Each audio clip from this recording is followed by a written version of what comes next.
아틀란티스 대륙의 전설 3. 아프리카와 아메리카 대륙 사이를 연결하는 육교. 아틀란티스 대륙이 갑자기 사라졌다는 가설은 사람들의 호기심을 자극하지만 원래 사라진 대륙이란 말은 아틀란티스 대륙을 의미하는 것이 아니었다. 이것은 지질학의 발전 과정에서 학문적인 연구로부터 나온 말이다. 17세기만 해도 사람들은 모든 물질은 생명력이 있어서 생동한다는 물언론을 믿었다. 심지어 땅에서 나오는 돌멩이조차 생물처럼 스스로 자란다고 생각했고, 광산에서 금을 캐다가 더 이상 나오지 않으면 광산을 폐쇄하고 금이 다시 자랄 때까지 기다리곤 했다. 당시 학자들을 가장 골치 아프게 만든 것은 도처에서 발굴되는 화석이었다. 산 정상에서 조개나 물고기 화석이 나오는가 하면 인간이 살지 않는 사막에서도 화석이 발견되었던 것이다. 학자들은 화석이 생물의 유해가 돌처럼 굳어져 만들어진 것이라는 사실을 알고 있었지만 일반인은 이를 부정했다.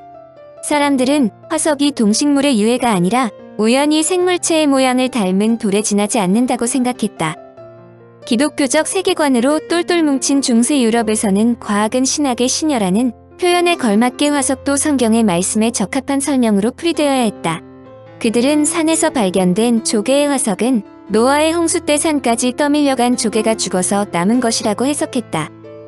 또한 이미 멸종되고 없는 기이한 동물의 화석은 하느님이 흙으로 빚어 창조하려다 실수로 생명을 불어넣지 않아 그렇게 된 것이라고 주장했다. 일부 기독교인은 악마가 사람들을 혼란시키기 위해 화석을 만들었다고 믿었다. 18세기에 들어서서야 비로소 화석이 과거에 살았던 생물의 잔재라는 것을 알기 시작했다. 이를 바탕으로 지구 역사와 생물의 진화에 대한 이론들이 나왔다. 그런데 1859년에 출간된 찰스 다윈의 종의 기원은 학자들에게 여러 가지 연구 과제를 던져주었다.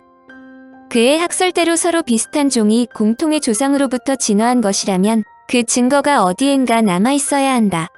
다윈의 진화론을 확신했던 독일의 동물학자 에른스트 해켈은 지구가 격심한 변혁기를 거쳐 현재처럼 되었고 그 여파로 생물의 진화와 적응에 큰 변화가 있었으며 지구는 계속 변하고 있다고 주장했다. 지구의 여러 곳에서 때론 천천히 또 때론 격심하게 지표의 침강과 상승이 일어났으며 괴륙이나 섬들이 함몰되고 새로운 산맥이 출현했다.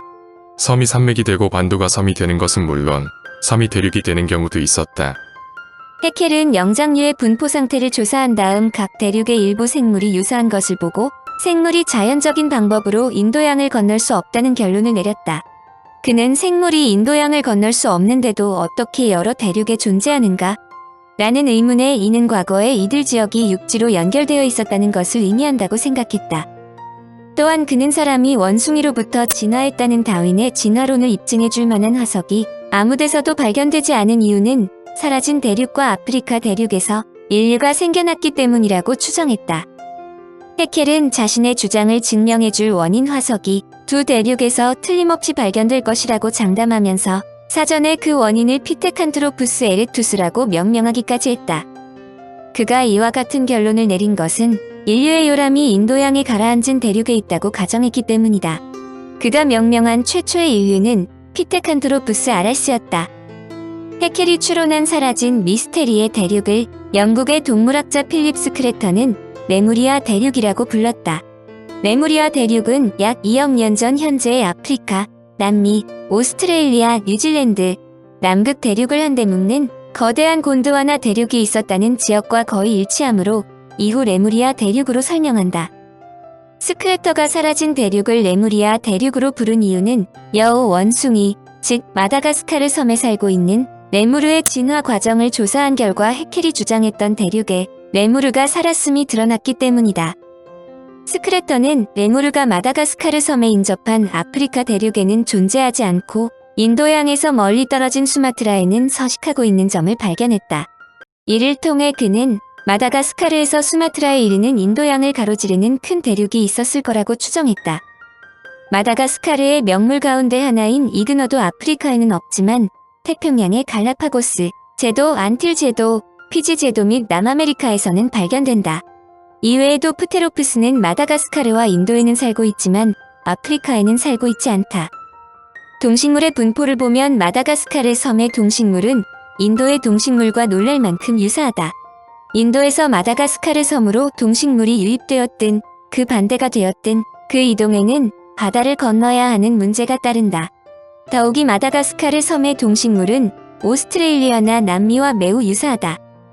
스크래터는 이에 대해 아프리카와 아메리카 대륙 사이에 흔적도 없이 사라진 육교가 있어야 이런 현상을 설명할 수 있다는 가설을 제시했다.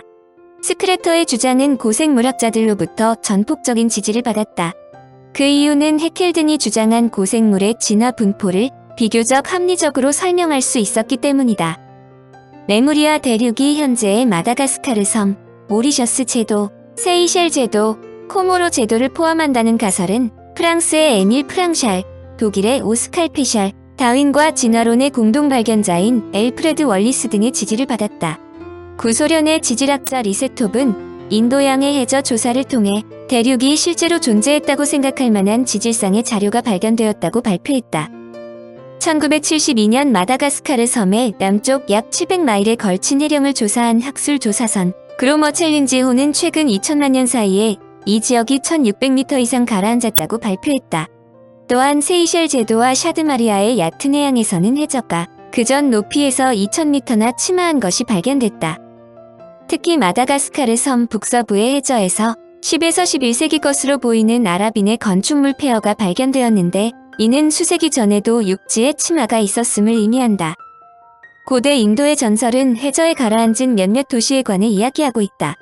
인도의 가장 오래된 텍스트, 즉 고전서인 마하바라타, 마스처푸라나 등에는 신들의 적인 아레스가 살고 있던 도시 트리플이 바닷속에 가라앉았으며 신들의 눈을 피해 모습을 감추었다고 적혀있다. 인간의 문명권으로 들어온 레무리아 대륙. 레무리아 대륙이라는 명칭이 인류의 기원을 추적하는 고생물학적인 견지에서 태어났지만 일부 사람들은 레무리아 대륙에 사라진 초고대 문명이 틀림없이 존재했다고 생각하기 시작했다. 이 주장의 대표적인 인물은 루이스 스펜서이다. 루이스 스펜서는 하나의 대륙이 인도양에서 태평양으로 뻗어 있고 또 다른 대륙이 비스듬히 태평양을 향해 뻗어 있는데 이 두 대륙이 레무리아 대륙이라고 말했다. 그 증거로 그는 고대 하와이인의 전설을 지목했다. 전설에 따르면 하와이에서 뉴질랜드까지 연결된 하나의 대륙이 있었는데 이 대륙은 카네신의 지배를 받았다고 한다. 이스터 섬에도 서쪽에 있던 마라에론가라는 대륙이 홍수로 함몰되었다는 전설이 있으며 뉴질랜드의 마오리족에게는 선조가 살던 땅, 하와이키가 대분화로 순식간에 침몰했다는 전설이 있다. 영국의 인종학자 맥밀런 브라운은 태평양의 수수께끼에서 오스트레일리아 올레아이 섬의 주민은 섬으로부터 100마일 떨어진 작은 섬과 종속 관계에 있었다는 것을 밝혔다. 그 중심에는 야프 섬이 있었고 그들은 수백 마일 떨어진 작은 섬 주민들에게도 해마다 곡물을 받았다. 주민들은 만약 곡물을 제때에 바치지 않으면 야프 섬이 추장이 폭풍우나 지진의 신을 동원해 작은 섬을 뒤흔든다고 믿었다. 이러한 사실을 종합해 브라운은 폴리네시아 전 국토가 한 사람의 통치를 받았으며 지각 변동으로 땅이 가라앉았다고 주장했다. 과정이 어찌됐든 일단 레무리아 대륙이 인류의 문명권 안으로 들어오자 레무리아인에 대한 구체적인 설명도 등장하기 시작했다. 레무리아인은 금발의 하얀 피부를 가진 종족이라고 전해진다. 현재의 폴리네시아인은 대륙이 침몰할 때 겨우 재앙을 면한 사람들로 선주민의 문화유산을 계승했다. 그들 중 일부 주민은 다른 대륙으로 피신해 아시아 대륙을 거쳐 스칸디나비아 반도에 이르러 북유럽 인종의 기원이 되었다. 신대륙으로 피신한 사람들은 티티카카호 주변에 정착해 티아우아나코에 유적을 남겼다. 이 신대륙의 문화는 아틀란티스의 영향도 크게 받은 것으로 보이며 멕시코, 유카탄, 콜롬비아, 페루의 고대 문명은 레무리아와 아틀란티스의 혼합 문명이라는 주장도 있다. 한편 레무리아인의 존재가 사람들의 호기심을 자극하자 신비주의자들은 아예 레무리아인이 인류의 조상이라고 주장하기도 했다.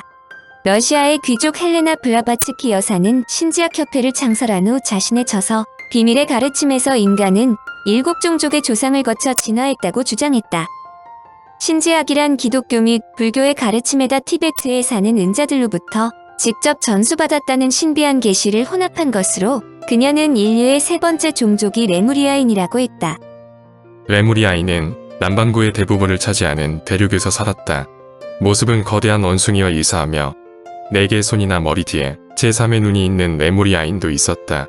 언어는 없었으며 텔레파시로 의사를 전달했고 지능은 미미했으나 의지가 강해 산도 움직일 수 있었다.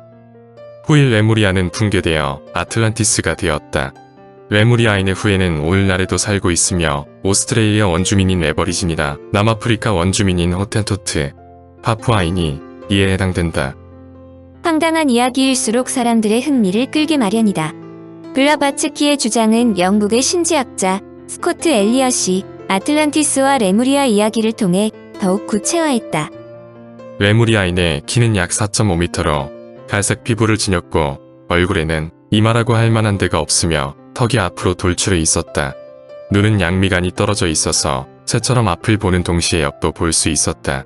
기묘하게도 발 뒤꿈치가 많이 튀어나와 앞으로 나아가는 것과 마찬가지로 뒤로도 쉽게 걸을 수 있었다. 파충류의 껍질을 벗겨 옷을 만들었고 한 손에는 나무창, 또 다른 손에는 애완용 공룡을 개처럼 끌고 다녔다. 레무리아인은 과거에는 알을 낳는 양성구유자였으나 이후 사람과 마찬가지로 성별이 생겨났고 아틀란티스 민족은 무려 100에서 80만 년 전에 문명의 절정에 이르렀다고 한다. 6,500만 년 전에 멸종한 것으로 알려진 공룡이 100만 년 전에 나타나 레무리아인의 애완동물이 되었다니 인류학자들이 머리가 돌겠다고 말하는 것도 과언이 아니다. 어쨌든 제니퍼 웨스트우드는 레무리아인이 동물과 섞여 원숭이를 낳았을 때 진화를 도우러 왔던 신들은 그들을 돌보지 않았다고 주장했다.